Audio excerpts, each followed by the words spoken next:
Hello. So today's topic is the NCAA versus Tarnikin case and NCAA versus Miller, and how those cases set precedents for what it's like if a university tries to uh, change the NCAA enforcement system. And this Tarnikin case was that UNLV men's basketball coach who committed some violations. He didn't get due process, and they basically ruled the NCAA won because he tried proving that they were a state actor, but they're not. And it's also voluntary to be in the NCAA. So when it comes down to it, they said, well, you could just not be in the NCAA and you wouldn't have to follow their bylaws.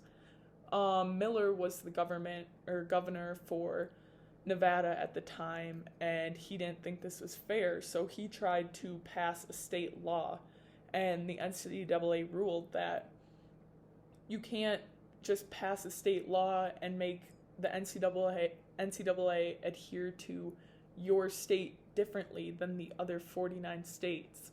So that was unconstitutional.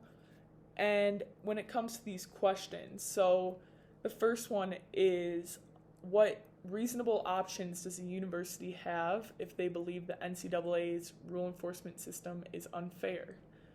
And there's basically two things that you can do if you're an institution that believes the NCAA isn't fair. And one of them is voting. So you can vote to change the laws, but not every university has a vote.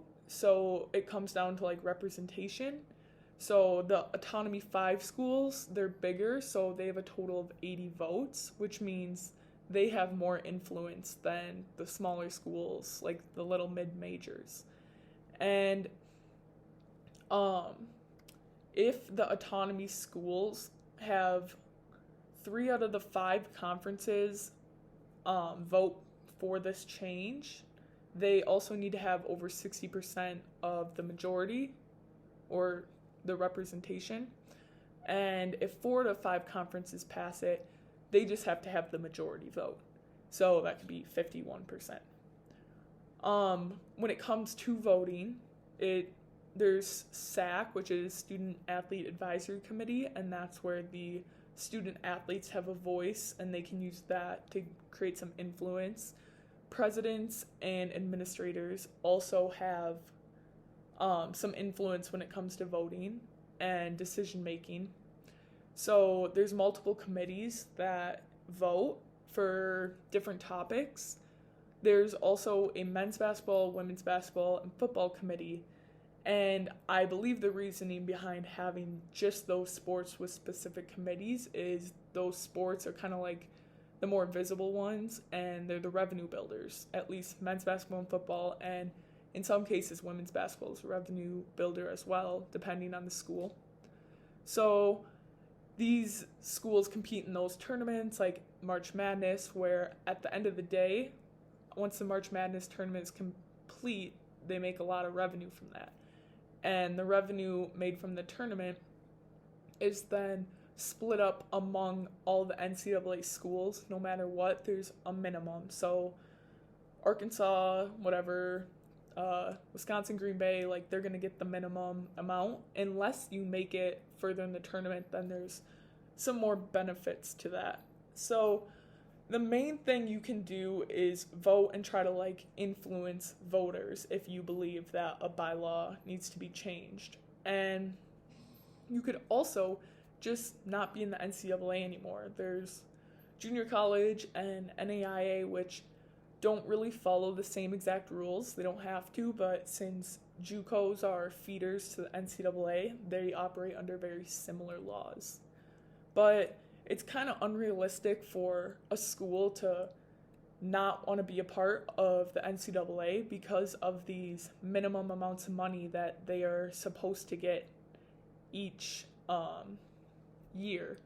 So that kind of helps keep them running, especially those smaller schools. And then the Autonomy 5 gets a big chunk and they have a lot of influence as well. Like with So there's the laws that have been passed in states like California and Connecticut where they're passing image and likeness, which is not passed by the NCAA right now, but the NCAA can use and see, like, oh, 20 states have passed this law and see it as beneficial for these athletes and their schools.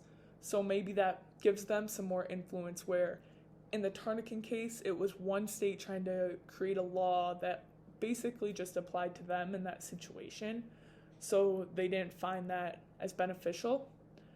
So I would say these are the main things that you can do as an institution to create change, or else the NCAA has like the ultimate control because it's a voluntary thing and you only have to be a part of it if your institution wants to.